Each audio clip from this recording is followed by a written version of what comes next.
Kumusta mga kalakbay? Welcome to Poleng the Pilgrim. Ililibot ko kayo sa National Shrine of Our Mother of Perpetual Help na mas kilala bilang Baclaran Church, isa sa pinakasikat at pinakadinarayong dambana sa Pilipinas. Ayon sa kasaysayan ng simbahan, nagsimula ang debosyon sa ina ng laging saklolo sa Pilipinas sa pagdating ng mga Redemptorist noong 1906. Mula sa kanilang misyon sa Visayas, pinalawak nila ang kanilang paglilingkod hanggang sa Luzon.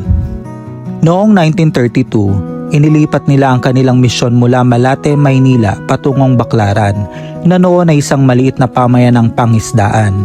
Dito sila nagtayo ng isang simpleng kapilyang yari sa kahoy, ang naging pundasyon ng tanyag na dambanang kilala natin ngayon.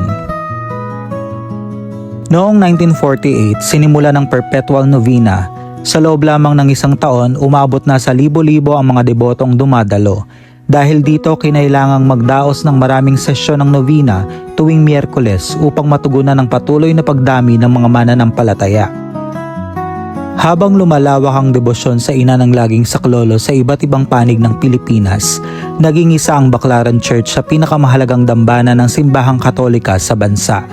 Sa kasalukuyan, milyon-milyong pilgrims at deboto ang bumibisita rito taon-taon at nananatili itong isa sa pinakamalaking sentro ng debosyon sa ina ng laging saklolo sa buong mundo.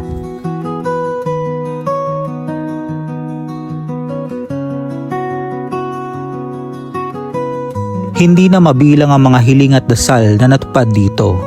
At bilang deboto rin ng mahal na ina ng laging saklolo, dito rin ako madalas mangumpisal at nagpupunta tuwing kailangan ko ng kapayapaan.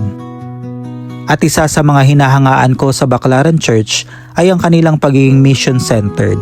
Noong nagpunta nga ako rito ay mayroon pang free HIV testing na bukas sa publiko. Kaya naman mga kalakbay, tara na at bumisita sa Baclaran Church at damhin ang himala at pagpapala ng Panginoon sa pamamagitan ng mahal na Inang Maria. Hanggang sa susunod nating paglalakbay. Thanks for watching.